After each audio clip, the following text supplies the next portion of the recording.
ڕۆژتان باش بینەرانی هێژایی بەرنامەی گەلی ئازاد لە ڕۆژاوای کوردستان لە شاری قامیشلو لەگەڵتانین. لە ماوەی ساڵی ڕابردوودا خۆبڕێوەبەری دیموکراتی گۆزمونی ڕۆژئاوا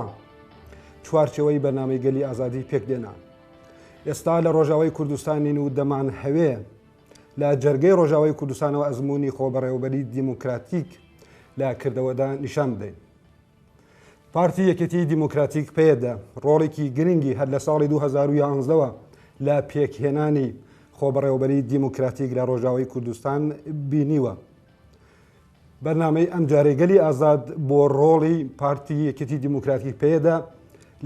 لە پێکهێنانی خۆبڕێوەبەری دیموکراتیک لە ڕۆژاوای کوردستان تەرخان دەکەین. بۆ ئەو مەبەستەش بەڕێز سیهانۆک دیبۆ لە بەڕێوەبەری پێدا لەگەڵمانە. بەڕێز دیبۆ بخێراتن. سەرچاواتن وژی بخێراتن وەکی تلڤیزیۆنە نەورۆز تیڤ ئەم ژوەر دەبێژن و بخێراتن ڕۆژاوای کوردستانێدا. سپاس. گەلێک بەڕێز دیبۆ بەرێ هەر چشت پارتی یەکێتی دیموکراتیک پێدا ڕۆڵێکی پڕ مەزن لە ئاواکردنە خۆسەری دیموکراتیک دیت. ئەم بەرێ هەر چشت بزانین ڕۆڵی پێدا لە ئاواکردنی خۆبڕێوەبەری دیموکراتیک چاوە بووی کەرەمکە. بەێ وێنی وەکی پرۆژەی خۆسەریە دیموکراتیک چارەسەریە پرزگرێکە کوردی لێ هەر چار ئەلیە کوردستانی براستی ڕەنگێکی پێشکەتی تر ژوی ڕەنگێ ئەو ئازگیشتن ئاستێن تەنگ چێ دەبوون ئەم بێژن دوی میناکێ خۆدا دوی شێوازێ خۆی کەڤندا ینی لەسەر ئەساسی دەولەتێکی قەومەوی براستی ئەv مەسەلە 2006 هاتە کنگرێسیەدا پێدێ هاتە گەلێکی هاتە نەرخاندن گەلێکی هاتە شیرۆڤەکردن و دوی چارچوفیداژی هاتە تەکەسکردن وەکی لەسەر خۆسەریە دیموکراتیک وەکی پرۆژێکی بۆنە چارەسەریە هەموو پرزگرێکن نەتەنێ کورد لە سووریایە و نەتەنێ کورد لە هەموو هەر چار ئەلیە کوردستانی لە هەموو ڕۆژهێلاتە ناوین. ژ بۆ ناوسانێژی 2011دا هەنگا ئەv شەورەشە سووریای چێ بوو ئەنجی ئەv لەپتا شۆرشگەری ئەva لە سووریای چێ بوو وەکی پارتیە پێدێ ئەم ژی تەولی vê لەپتا شۆرشگەری بوون بەس بێرەنگێکی جودا جودا هاو هاتە کێرێنیانێ مە ویچاخی مەگەلێکی مەتگوت مەترسین گەلێکی ئێهەبن هەنگا ئەv گەل کۆم ببێ لپیشیا جامیە دەرتەنێ دەرکەوێ مەگۆ ویچاخی مەژ هەڤەلبەندێ خۆرە گوتن هەم کورد بن هەم عەرەب بن ئەvê ئۆپۆسیۆنە ئەval شامێ درونێ ئەval لە هەموو دەرێ سووریا درونێ کەسایەتنی سیاسی مەلvê مەسەلێ مەگۆ ئەv ڕەنگێکی مەترسینی لێ تێمەیزاندن بەرە گەل وەرێ گەل هەفتوو بەرە کۆم ببە نەتەنێ پیشیا جامیە بەرە پیشیا یونیڤێرسیتاژی بەرە پیشیا کەنیساژی بەرە پیشیا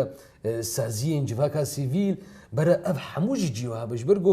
تەنێ تم و تم پیشیا جامیکی گۆ کۆم ببێ ویچاخی ئەو شۆرشە گۆ چێ دەبێ گوهارتنێکی جڤاکبووینێ نادێ ویچاخی ئێتێکێوێ شێوازەکی دیدە گۆ پرانیە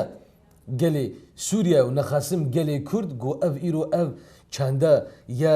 یەکرەنگیە نەخاسم یا ئیسلامیە متەشەدد ئەم بێژن ئەوەیە وێ دووری وەیە. باش بەڕێز دیبۆ یعنی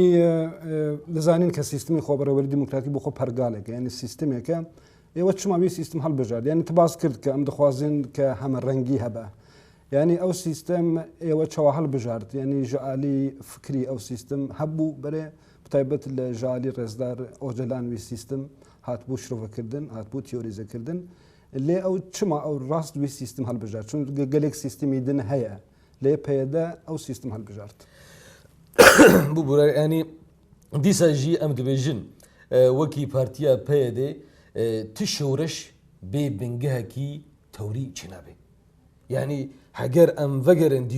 دیرۆکە شەورشە ئێگۆ گوهارتنێکی مەزن دوێ جیهانە دەچێ کرد هەموو بنگەهەکی وەی تەوری هەبوو ئەv ئەم نزیکبوونێکی لەسەروی ئەساسی وەکی پارتیە پێدێ ئەم فەلسەفە بەرێز ئۆجەلان ئەمووی ئەساس دەکرن گۆ دیساژی ئەو بخوا وەکی میناکێکی دەدا دوێ فەلسەفێداش بۆ گوهارتنێکی و وەگوهارینێکی دەموقراتیک دێ ڕۆژهێلاتە ناویندا ڤەدگەرێ لەسەر رەسەنە روجلات نافين يعني دوي جو تم وتم اف حمو قال حمو بيكاتي حمو اول حمو دي بهزاري صلاة بهفودرة جيان دكرن ام ايرو روج ايرو ور الروج ام بيجن نأ امي في رابكن وامي في يك رنج ويك علم ويك مزان مشاوى يعني افيا ايرو افيا تيك شويه يعني تكسكرنا وتأكيد جي لسر مسألة أم فجرن إيرو صد صالي بهوري حتى إيرو يعني بيشتي أف نقشين جو سايكس بيكو هذا دانين يعني أمد مزينن جو أف نقشة إيرو تكشو جبرجو دوري نافاروكا روجلاتا نافين بو ونخاسم دور كتنا كردا يعني وكي حبونكي وكي چاندكي وكي آليگركي أساسي جبونا أف حضارة مزوبوتاميا وروجلاتا نافين بشكتنا ويرا إيرو روج أم حموجي وكي كرد أم كردستانكي سر بخود خوازن بس أف سر بخو وأف رزقار كرن بشيس شوازي هر برنجي دولتا وكي أم بيجن قومي نا اف ايرو روج اف رنگي هنيكي زحف بيش ناكبي اف رنگي هنيكي تيكتشي ايرو روج ام دبيجين كردستان وكي بريز اوجلان جد بيجي دجي روجا كي جروجا نتنيل سر كردا هاتبو تعيين كيرن يعني ام بيجين كردستان كرد تيدا هبون ارمن تيدا هبون سوريان تيدا هبون اشور بون عرب بون اف ترك بون يعني اف جلكي ميناكي هنيكي بهفدرا اف بهصدي صاله بهزاري صاله جيان دكرم ايرو روج يعني نقطه هري اساسي مهم دفي شورشا روج افاي كردستاني شورشا نوزدي تيرمهدا وكي ديساجي شيروفكي تثبيتي بريز اوجلان قاعد بيجي كرد وكي جلكي بصدي صالة إيرو زورداري للسروياتية قركرن سروياتية إنكاركرن سروياتية ببروجيكي وصاني كاري في كردستاني رزقار بكي وسركيشيا في جوهرتنا يا جشتي شي بكي إيرو روج أف مسألة تثبيت بو أف مسألة تثبيت بو روج أفا تثبيت بو إيرو روج بيشتي كيمي مهكي أمت كفن صالة السيادة بروجي خسرية ديمقراطيك تكفى صالة السيادة عينا شفا جو جفينا جنيفا دوا هذا دار خستن إيرو وشفي خسرية ديمقراطيك بيشتي بمهاج ولو خباتك دبلوماسي سياسي دنابرا حمو بيكاتي روج افادا هذا لسري كرن ام بيجن امير الخوا فقرن ايرو جواكا جنيفا دوا بكودرشو او تشيجيما تشك جينما وايرو ام بيجن خسرية ديمقراطيك جيشت شاستي باش برز ديبو يعني الراست ليرة دا يعني او الرمز كوسا كرتشيه يعني او برجرينج كاتيك بيديت اواكرن يعني بيجين ل بتايبتي بشتي صار 2011 ولا شورش روجاوي كردستان لي ام دبينين ك او فلسفين ك بيد دخات بيشخوا او اجندين سياسي ك بيد دخات بيشخوا زود شت ناوغل بتايبت يعني او بشجيرين ك بيد هبو لروجاوي كردستان لهيت شو يعني كدني السوري وسانبو يعني شورش الراستي ده نر شورش سياسي بو بشورش كي جواكي يعني او رمز او بوتنسيال تشبوك او ساكر يعني بيدا وسا زول لنا وقال بيجين وكو حل عندنا يعني باكو قلبون بيدا وقلبون بياك او رمز تشبو او هاتا نرينكي توري نرينكي شورشگري جبونا جواكي بقشتيبو او ورخستنكي جواكي السر اساسي حفت بنجها رولا جني رولا جوانا مسألة ايكولوجيا هنگا ام دوجين جواك بوينيا ايكولوجي يعني ايكولوج بونا يا جواكي افجي بنجهكي او ادنيجي ام بيجن ما في روا وبرافانيا جواكي خو بخو ام بيجن د مسألة اقتصادكي تشاركي ام بيجن شي بك يعني مسألة جريداي للسر ام بيجن هر حفت بنجهي اساسا خسريه ديمقراطيك او يا وكي ستونكي تم او راي خو همن بيرا او بوبراستي و د ملكي دي دجي يعني بيشتي اشكستنا السوفيت او اشتراكيه مشيد او اشتراكا مشيد او وقت يعني جواكا نافنتوي وجواكا روجلاتا نافين او بخوجي وكي د مرحله كي برتشيبونكي توريد درباسو ايرو روج اف شورشا هنيكي جو شورشا روج افاي كردستاني اي جو بدهي صاله جيره هاتيه كاركرن د اليه تفجر ازاديه كردستاني ايرو وكي دبيجي او ترحيخه همن هفن فابو براسي يعني نجبر خوبه تشتك جبر خوبه تشنابي وتشتكي تصادف تشنابي يعني افيا نتيجه بهزاري ندوايا نتيجه بهزاري بدهي هزاره شهيده جو هاتنا خوينا واتيه بلا فكرن ده هرشر علي كردستاني ده ايرو اف شورشا روج افاي كردستاني ريخستنا جفاكي لسر اساسكي توري لسر اساسكي براتيا جلان لسر اساسكي وحده مصيري حمو جلان بهو درج او بكي لسر اساسي امبيجن ما في روا وبرافانيه خو برافاني يعني امبيجن اف مساله حموجي ايرو روج يعني بنجاه كي ويهبو تم زورداري جهبو بس همن او شورشها هنيكي راستن او بو وجلكي تف جلكي شري في بروجي هاتا كرم دسبيكي دا شركي توري هاتا كرين شركي ايديولوجي دريا بروباغندا دريا امبيجن دولة النافنتوي امبيجن دولة هرمي وحتى ني ايروجي حتى ايروجي وكي امبيجن رجيمة تركيا يا اكابا ايرو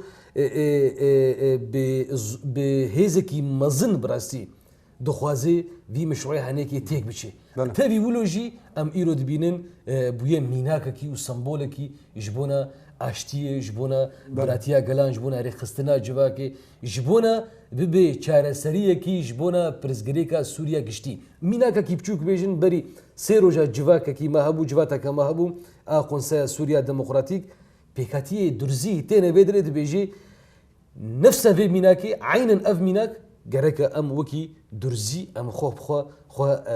ريخستن بك درزي لبنان بله لا درزي اي سوريا بله دزانين كاستا سي حكومتي برهو بره يعني سي هرمن برهو بره يا سي كانتون بيجين كوباني عفرين وجزيره پیوندی پیدا دزاین که پیدا اساسی وی شورش دامرزان و وی شورش پیگهند و لانجامی وی شورش سه کانتون هات چکدن لی او کانتون برهو برن يعني كانتون که برهو بریه که پیوندی کی وسای سیاسی لگل پیدا نیه پیدا وی وان کانتون چوا يعني رو او پیوندین که لنافبری پیدا وان کانتونان هیت چوا دبینی چوا شو بدکی يعني ديساجي بزلالبون ام بيجن زلالبون بالتبغى 2016 بيده يعني عينا همن الفي او دي جي جباك كي مزن شيبو اي بارتيني سياسي اي كرد بون دفرا اي سوريان بون دفرا اي عرب بون جو بروجي كي ما هي بروجي اي خسريه ديمقراطيك ريبريه كي سفيل جبونا روج افا تشيبي و بي ريخستن شخوا نابي يعني البروجا تبي يعني امزه سرعته كرن قبول كرن اجيره تشيبو بس برانيا وان بارتي اي ابي جو باوريا و بيتر دهات وان هناك ياخذ خابان دغوش خو سي مهمنا اي افرجين بهالوشي وامتيك بيدستي مدى شخوا يعني اما حزريك جيره تشيد بي وكي ام بيجن التونسي وكي ام بيجن ليبيا وكي زانمشي يعني اف نريني التانج اف نريني بباوري ام دجي فانرينات سكنن وام ويسر رازدكن ام ايرو بارتشكي شفاميلا نافنتوينا بارتشكي شفاميلا نافنتوينا يعني امي هافودرا يعني وكي هرم وكي دولة هرمي وكي دولة نافنتوي امي بهافودرا ام تيكليين دبلوماسي تيكليين لسر اسكي جو ام قريبا وكي هناك ميناكن هنا قيم هنا قانوني ما في مروفا اف امور حموجي ام بهدور اتفاق سريد به تمام ايرو وان اف مثلا بروفاجي بيت سكني دغو همش خوز چند روجن چند ساعات او بي نا يعني ايرو ام خسريه ديمقراطيك ده هر سي كانتونين خدا كانتونا عفرين كانتونا كوباني كانتونا جزيره اف بروجه چو سري رولك يمي اكتيف هبو رولك يمي اساسي هبو بس ايرو روج ام بارتيكن ام بارچكن جلك بارتي دي جلك بارشي دي جلك بيكاتي دي حمو هفودرا ام في خسريه ديمقراطيك بريفا دبي يعني وحتى نيجيد كونغري مي ششاده اي بي دي ما ريخستنك سازيبونكي ايش بي دي تشيكر غوري موديلا خسريه ديمقراطيك يعني ام دبيجن سي مكتب ان سي اوفيس ان سي بيروي ما هنا ام بيجن يعني جي سي يعني ريخستنا بي دي لسر اساسي كانتوني تشبكي يعني بروبليمن سياسي بن جواكي بن الكوباني نوكي الجزيره ام بيجن العفرين يعني ام دكان بيجن سي بي دي مش هي ام نابجن سي بارتي بي دي هنا بس ام دبيجن موديلا خسريه ديمقراطيك انا ام نابجن سي خسريه هنا ام دبيجن خسريه ك بسي كانتونا ام بيجن بارتيا بي دي بسي هبوني وي سي بيروي وي يعني ام بيجن تنظيمه عفرين تنظيمه كوباني تنظيمه اوي ده هر تنظيمه كده شش مكتبه وي هنا اف سازيبون اف كونفدراليه سازيه اميل سرخوا وكي بريز اوجلان فلسفه دبيجي كونفدراليه جلان لسر اساسي كونفدراليه سازيه افجي ميناكي كيفنا يعني روجلاتانا في يعني وسياستك بيجن برنج دمشين بون من بيجن كانتون كوباني اقل لور مثلا هندك الي مثلا بيجين كما نتوي دن لور هنا رنج سياستي بيجين زمان وبرورده تشتيك بي رنج لكانتون دن تشتيك دن بي پیدا لگور وی سیاست يعني خو ديزاين كري يعني لگور وی سياست بيجين خو بريوبريات ديمقراطيك لچارچوي كونفدراليزم ديمقراطيك خو رخصتن كري لهر سي كانتونان يعني بكورتاي نافاروك بيدي لاوروبا بالامريكا بالاستراليا بالكودره بالباشور بالكودره ببرا بي او نافاروك او يكا عين سياسته عين توريه عين مساله ايديولوجيه شواز جارجاره ولو تي جوهرتنكي افجي مساله كي ام بيجن دي سافادغاري وي ميناكا هنيكي ام بيجن صفتكي صفتي اي كسن شورشجر يعني حشكبونا يعني ولو تكسكرنكي كور لسر ايديولوجيه ونرمبونكي دبلوماسي يعني ام لسر في اساسي ام هفدو او دكن شوازكي وصاني يعني دي ساجي ام بيجن يعني بروردا بيدي العفريني والكوباني والجزيره يكا عينا او برورده عينا او فلسفيه عينا او ريخستنا حموجي بهودره مجلس كيواي مركزي هيا وحمو هرسي بشي ام بيجن هرسي كانتون تدا حاضر دبي بدغري هر كانتونكي ان هر ريخستنكي اي بي ديل ور يعني خب ريبه دبي غوري شوازي جير لازمه غوري الاوي جير لازمه يعني حتى اني ام قارن بيجن الكانتونكي ام بيجن الكانتونا جزيري شش ايرو ببوره دوازده ايالات هنا دوازده ايالات هنا الكانتونا جزيري يعني هر ايالاتكي خب ريبه دبي وغوري شوازي خوي مناسب حمو بهبودره افسا زيبونا هنيكي بهبودره ايرو منسقي كي وي هيا ايرو مجلسكي عام مركزي هيا وشخوا هفسروكي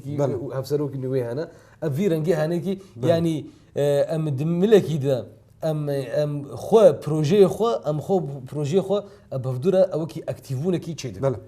او جار الديزاين كتبدم هي بيدش بوش بيدش بوخو لتبدم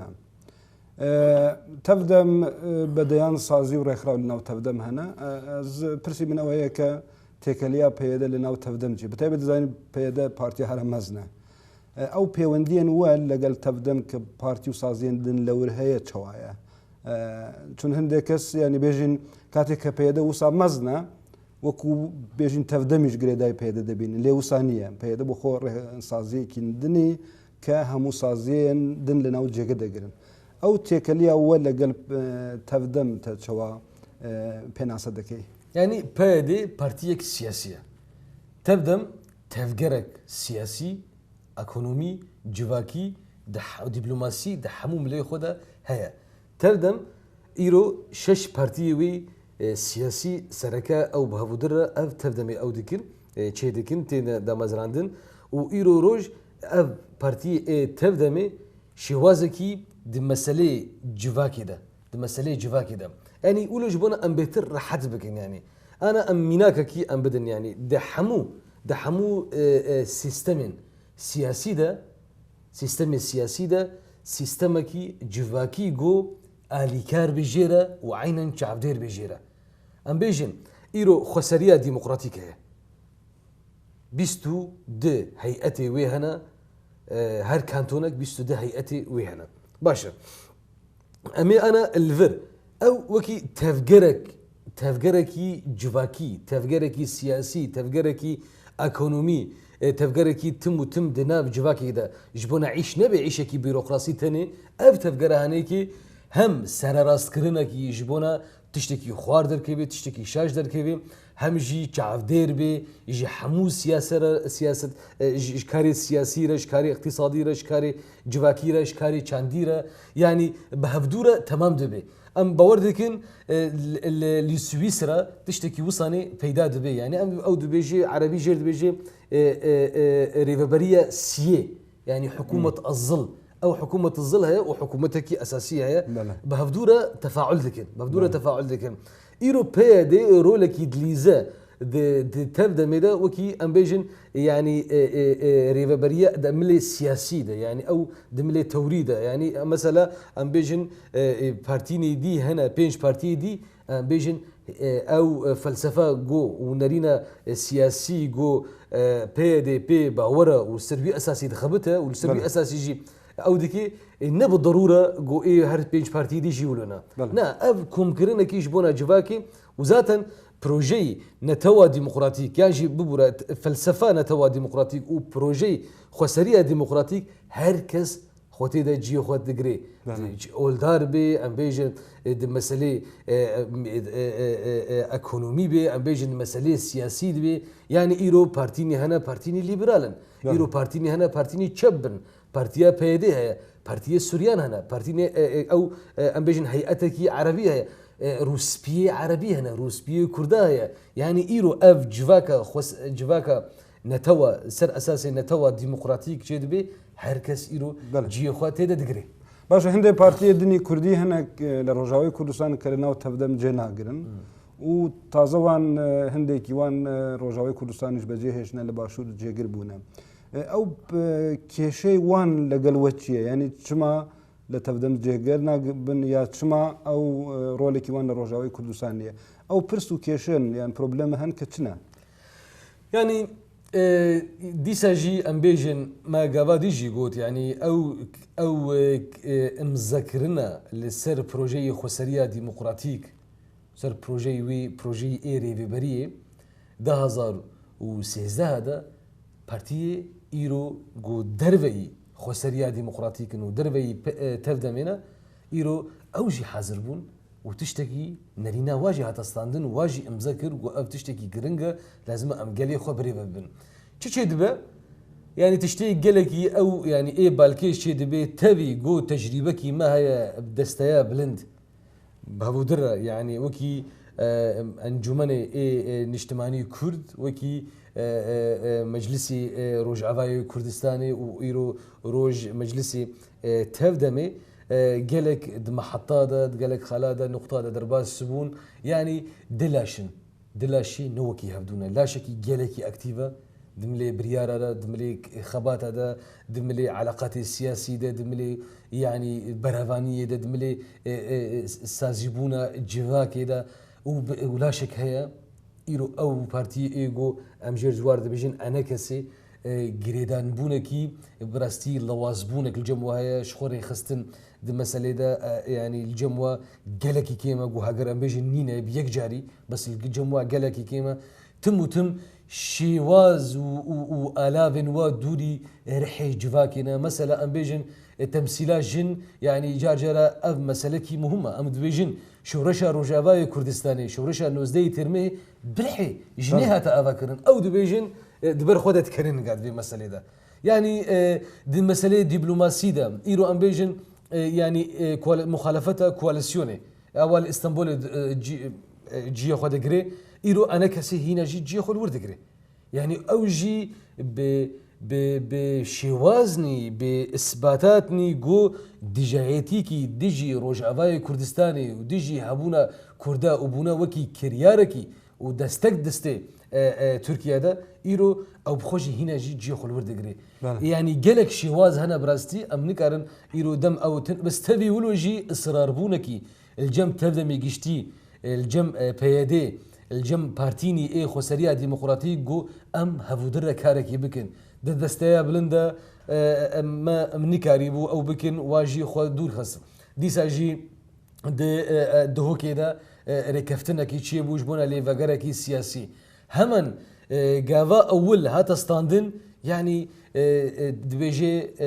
خوجيك شاندن ودبيجي أبروجا نبروجا كي كردية وأبروجا ديجي كردايا وأبروجا ديجي سوريا وديجي إنزانم شيء وأبايا وكي بارشبونا كي سوريا أو وصلنا دبيجي أنا كسي وصل دبيجي شريكي واد مخالفتها كواليسيوني ائتلاف ده شو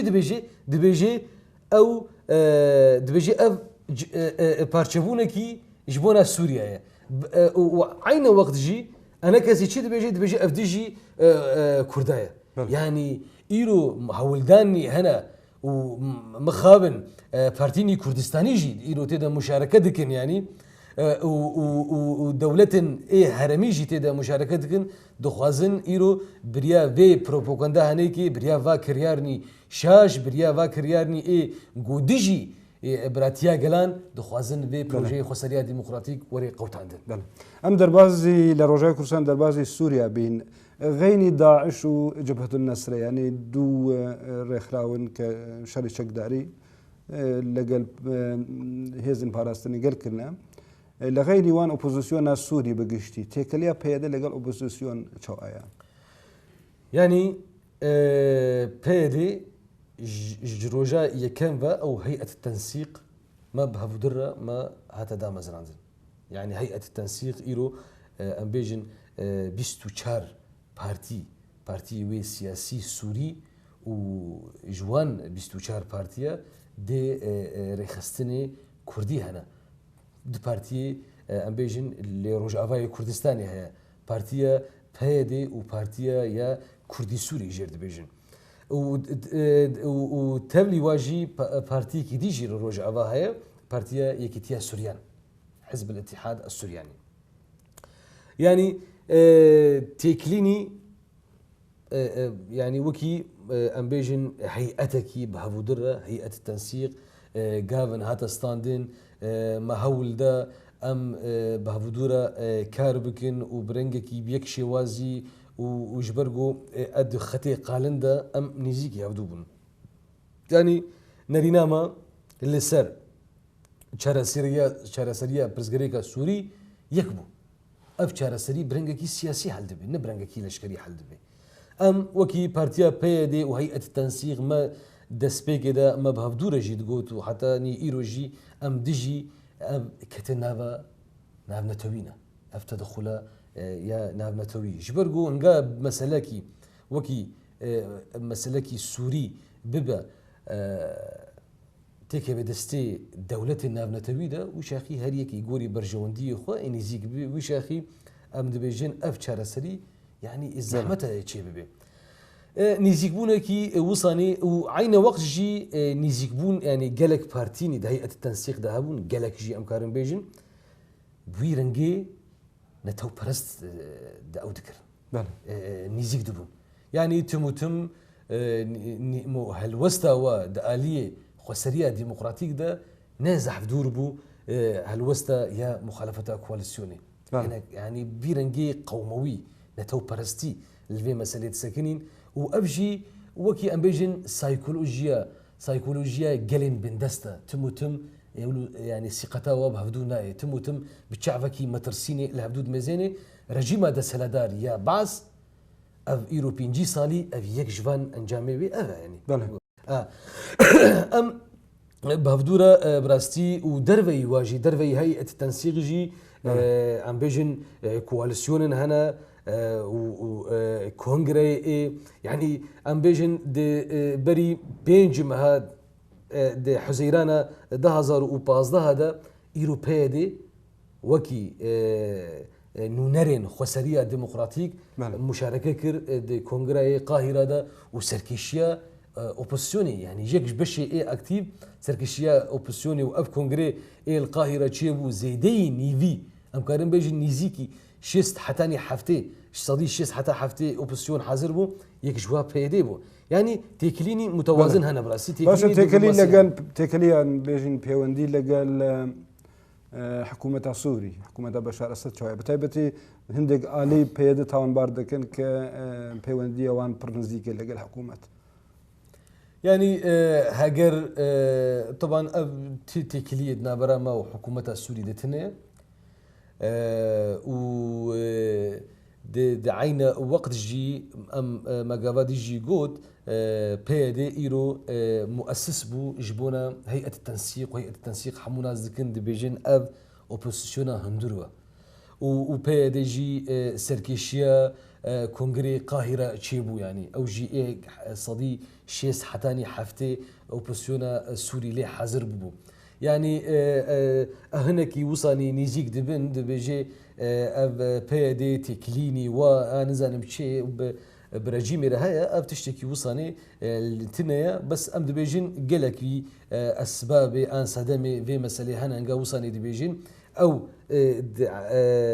دوان نريني خوي طنجدنا او فهم لكن ريا سيامين شيا ام نا برجيمي رنا وام نب مخالفتا دشبه رجيمي ايرو خطا سيامين هاتيه ديار كرين خطا سياستا ديمقراطيك هاتيه خويا كرين و ايرو ام بيجين كونغرس سوريا ديمقراطيك ايرو الديركي هاتا دامزراندن نونرين مهم جي هزن مخالفة سوريا حاضر بون هزن ديمقراطيك هزن جو باوريا بحلا سياسي هزن باوريا واجو سوريا برنجي ننافندي يعني اف مسألة يعني كي تتكلي تنيا بس ام بيجين بارش ام وكي بارشكي مهم يعني خسرية ديمقراطيك وكي بارشكي مهم جشارة سرية برزغريكا سوريا قشتي هيا بن سيوانا ناب نتويدة فاميلا ناب نتويدة وكي فيينا وكي جنيفي وكي هاجر وري خستن انجي امورن وخواندن جبونا ام حاضر بن كونغر كيولو نابرا رجيمي اوبوزيسيونا ديمقراطيك ده ام وجاخي حاضرن كيره ببرا بامرون بل جبرغو جي رجايا كم ما قوتيه اف سريه سياسيه ام خو نخابينن ام قالي خو نخابي قالي سوري زحفتي خاباندن وكي بيدي ام تموتم برنجكي زلال برنجكي سراراست ام جواكا خورا او دكن ام دبيجين رجيم سوريا ايرو بارچكي جبو سريه بله سوريا گشتيه هاجر وري خستن وسر اساسي قبول كرنا خو سريه ديمقراطيك كي ببرابه ام بيررون بله لقال بارچين دني كردستان زانين ك بيد بيوندي كخورتي ويل قال بارچين دني كردستان هي الباكور باشور روشلات او بيوندي ولا چا استقدايا روجكي جروجا ما وكي بارتيا بيدي ودريزك نامه مدى نظام داخلي يا بارتي دجي مديار كريا ام ايرونغام دبيجين ام بارتيك سورينا لخاكا سورينا بس عين وقت جي ام بارتيكي كردستانينا يعني ام ايرو بارتيك كردستانينا وخباتك مي كردستاني هي خباتك مي كردستاني هي خباتك مي سوري هي وخباتك مي روجلاتا نافين قشتي هي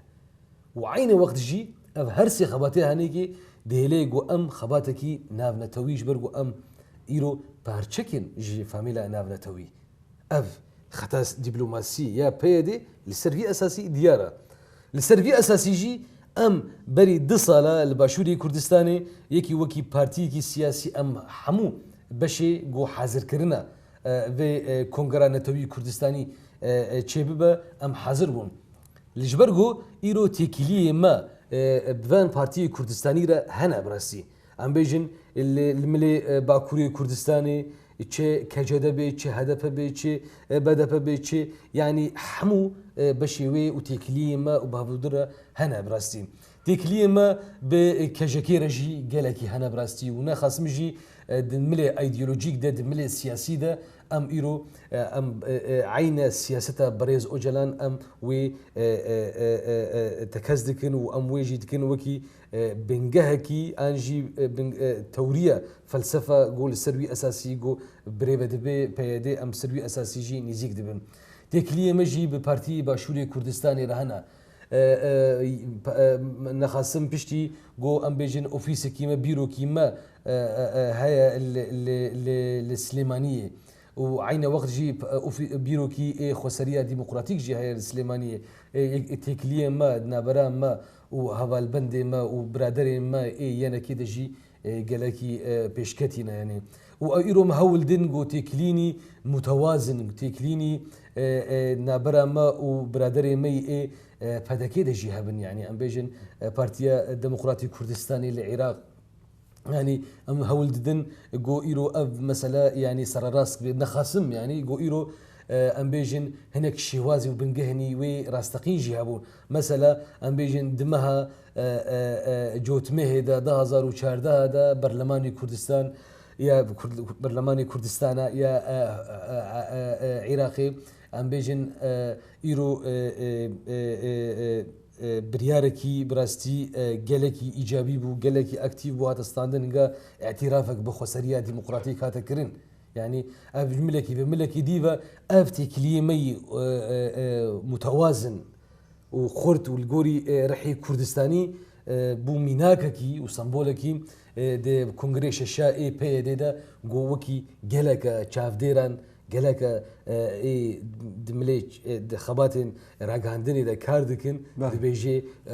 بوكي ميناككي جبونا كونغرا كردستاني بو بله باش العاصي روشلاتي ناوين دزاني كلاسي روشلاتي ناوين ايش قالك قلب نتويدن هنا وقالين قالك بارتين سياسي تشابجر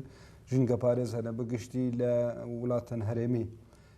لعاصي روشلاتي ناوين يعني بيونديا بيدا شوايا لعاصي دولتنا بيجم يعني لعاصي قالوا صازيين بيجم وك فلسطين يابون للبنان لتركيا ل ولاتن ديك بارتين جور بجور هنا يعني بارتيني قشتي عم بيجم بارتين قد شبهنا هفدو وكي نيزيكي هفدو تفكرن او تم تكلي واي دبلوماسي جي هنا يعني عينا اب مثال جي ام بيجن وكي يعني تكلي ما وكي بي دي ملي روجلاتنا فين دل سر استي حكومتها بن سر استي بارتيني سياسي بن سر استي ام بيجن سازي جواكا سفيل بن لسر استي سازين دراسات استراتيجي بن يعني افهموجي تكليني ما هنا لاردني هنا لاماراتي هنا لمصري هنا لبناني هنا بارتيني فلسطيني جي هنا ام تكليه ما بارتيني تشابدر هنا قالك جارا ام الباكوري كردستاني هبدو دبينن دوا كونغري وادا يانجي حتاني لتركيا الانقره والاسطنبول جي ام هبدو دبينن بارتي تشابدر ايجين باراست ام بيجن اب حمو جين باريز عفو ببورا ام حمو بهبدوره تكليه مهنا للسروي اصلي جو نيزيكبونكي يانجي ام بيجن جو رد كرنكي جوان اصلي دسهلداري تيرورستي نتو پرست جين پرست جو تعديل جينيدكي ام حمول سروي اساسي بارتيني ايكولوجينا ام تكليه ما السروي اصلي جيشتيا اصلي بيشكتي براسي وهنا جي يعني دملي دبلوماسي ده دملي روجلاتا نافين ده يعني كاركي ومظن البيشياما هنا هيا يجبرجو يعني ايرو روج برزغريكي ما وكي روجلاتا نافين وكي سوريا وكي روج افا مسألة حصاري مسألة شر مسألة اب تقيني اب امور هناك بس تبيولوجي قابني مهم براستي ما ابدا باش الاصلي دولة دي يعني دولة هرمية زانين كدولة ترك پردش بریا په دو بگشتی از منا روجاوا دکه لبروی که یعنی بیجین جالی جغرافی نزدیکی ترکیه او مترسیه کیشه بو سر بیجین باکوری کردستان که از مونه کی وساج لور هبه ئەو دەوڵەتی تورک لێ دەوڵەتندەی بەگشتی لە هەرێم کە وستا لە ئەزمونە ڕۆژاوا دەنەرن بەگشتی تێکەلیوە لەگەڵ دەوڵەتندن چاوایە لە هەرێمی ڕۆژهەڵاتیان بەتایبەت ئەو دەوڵەتن کە نزیکی سووریا یا بێژن ڕوسنێکی نزیکی ڕۆژئاوای کوردستانن وەک عێراقی وەک ئیرانێ وەک دەوڵەتا ترک و دەوڵەتندی چمکی ئەم وەکی پارتیەکی پرۆژێکی مایە پرۆژەیەکی ji بۆنە چارەسەریکی دەموقراتیک هەیە ji بۆنە سووریە ji بۆنە ڕۆژهەڵاتە ناوین چی دەوڵەت بێ و چێ پارتی بێ ما دعوت بکێ و بخوازێ تێکلینی دیبلوماسی لەسەر ئەساسێکی متەوازن لەسەر ئەساسێکی بێ تەدەخولی ئیرادا پێیادێ بکە و لەسەر ئەساسی بێگ و ئەم تەدەخولی ئیرادا واژی بکن ئەم سەروی ملیرە حازرن و گەلێکی بەکرێنشی لەسەر وی ئەساسیژی ئیرۆ پارتیە پێیادێ ملێ دیبلوماسیدا گاوەکی گەلێکی پێشکەتی ئاوێت مە هەموو کاژی دیت هەنگا هەفسەرۆکە پێیادێ وين بيشوازياوي دي قصر إليزيدا سر مستوى أمبيجن سروكي جمهورية فرنسي إنجاوي بيشوازي ديكي إنجاوي دي قصر إليزي وكي يعني ميناك كبو براسي جبونا بيشكتنكي مزند أملي دبلوماسي دا عينا دي أف دولة حجر كيشان دولة بي كي ببرا ببي حتى عينا دولتها تركيا يجي حتى عينا دولتها تركيا يجي جبرجو يعني اب ايرو بهزار صالة ايرو براتيكي جلان هي يعني نابرا حمو جلين روجلاتا نافين كرد عرب سوريان ارمن ترك فارس اب ايرو بهزار صالة ما بهودره اب ايرو اب امبيجن اب شهرستاني هنيكي بريبه بريه فإيرو روج أم جبرجو تكسكرنا مال سر براتيا جلان حتى نصباجي دولتها تركيا بي دولتها إيران بي أم بيجن دولتها عراق بيجي كيجن دولة برا بي جبرجو أم خدي بروجيكي الديمقراطيكين أم فكري نجبونا فانتي كلي هنيكي لسر أساسكي متوازن بيجو نزيك وتأثير ببا اللي إرادة بارتيا بيدي وبيجو أمجي أم وكي دوركي مكمل أم بهدورة بليزن نخاسم إيرو أم بيجن يعني أم بيجن مثلاً جغرافي ديروكي مثلاً سياسي مثلاً إيرو أم بيجن هرسي كانتوني روج أفاي كردستاني دنابرا و أم بيجن باكوري كردستاني نيزي حفصد حتى حفصد 5 كيلومتر هيا و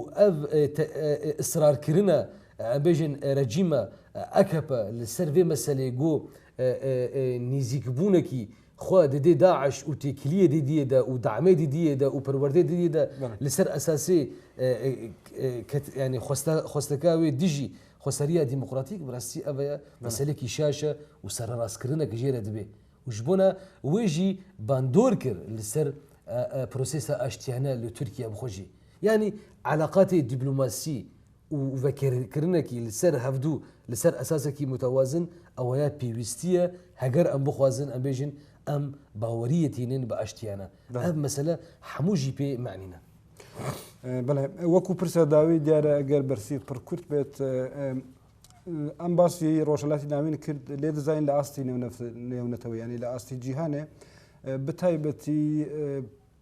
شورش أجن لروجاوي كردستان وبتايبتي تريش برخداني كوباني يعني شورش روجاوي كردستان بأستي همو دنيا ناساند وشورش روجاوي كردستان بتايبتي لروج آوا لغرب لأوروبا لأمريكا پردێت ناسکردن و ناساندن نەژێ ئالێ مێدیا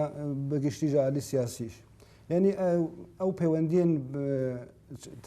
ینی پێدەچەوە دەبینە بە تایبەتی گەیشتی ئاستێکی وسا ینی ئاستێکی وسەوەکی تەش بۆ خۆ گوت کە لە قەسری ئێلیزە لە فەڕەنسای پێشوازی لێ پێشە دێتکردن